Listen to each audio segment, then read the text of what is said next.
திருச்சியில் கள்ள காதலை முறித்துக் கொண்டதால் காதலியை ரகசிய காதலன் கத்தியால் குத்தி கொலை செய்துள்ளார். பட்ட பகலில் அரங்கேறிய படுபயங்கர சம்பவத்தின் பின்னணி என்ன?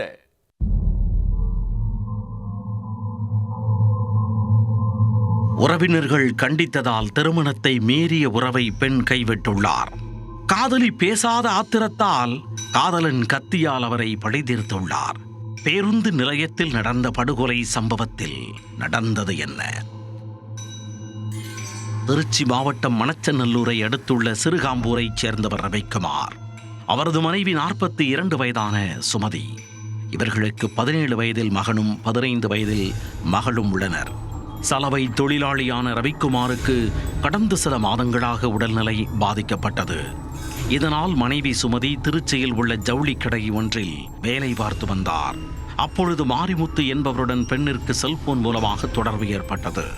இது நாளடைவில் தகாத உறவாக உருவெடுத்தது. இருவரும் அடிக்கடி தனிமையில் இருந்ததோடு பல்வேறு இடங்களில் ஊர் சுற்றியுள்ளனர். இது சுமதியின் உறவினர்களுக்கு தெரிய வரவே அவர்கள் சுமதியை கண்டித்துள்ளனர். இதனால் சுமதி தனது தகாத உறவை துண்டித்துக் கொள்ளலாம் என்ற முடிவுக்கு வந்தார். மாரிமுத்துவை சந்திப்பதை நிறுத்திக் கொண்டவர் அவர் செல்போன் அழைப்பையும் ஏற்கவில்லை. காதலி திடீரென தன்னுடனான தொடர்பை துண்டித்துக் கொண்டதை மாரிமுத்துவால் ஏற்றுக்கொள்ள முடியவில்லை. இதனால் ஆத்திரமடைந்தவர் சம்பவத்தன்று சிறுகாம்பூர் பேருந்து நிலையத்தில் கத்தியுடன் காத்திருந்தார். வேலைக்கு செல்வதற்காக அங்கு வந்த சுமதியை அவர் கத்தியால் சரமாரியாக குத்தியுள்ளார்.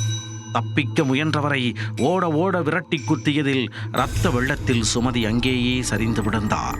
இதனை கண்ட பொதுமக்கள் மாரிமுத்துவை தடுத்து கத்தியை பிடுங்கி உள்ளனர்.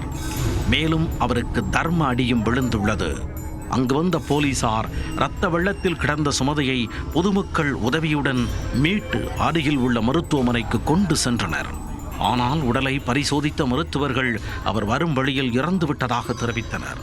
இதனைத் தொடர்ந்து அவரின் உடல் திருச்சி அரசு மருத்துவமனையில் உடற்கூறு ஆய்விற்காக கொண்டு செல்லப்பட்டது. பொதுமக்களால் தாக்கப்பட்ட மாரிமுத்துவை வாத்தலை போலீசார் கைது செய்து விசாரணை நடத்தி வருகின்றனர். சிறுகாம்பூர் பேருந்து நிலையத்தில் பெண் ஒருவர் பட்ட பகலில் ஓட ஓட விரட்டி குத்தி கொலை செய்யப்பட்ட சம்பவம் அப்பகுதியில் பெரும் பரபரப்பை ஏற்படுத்தியுள்ளது.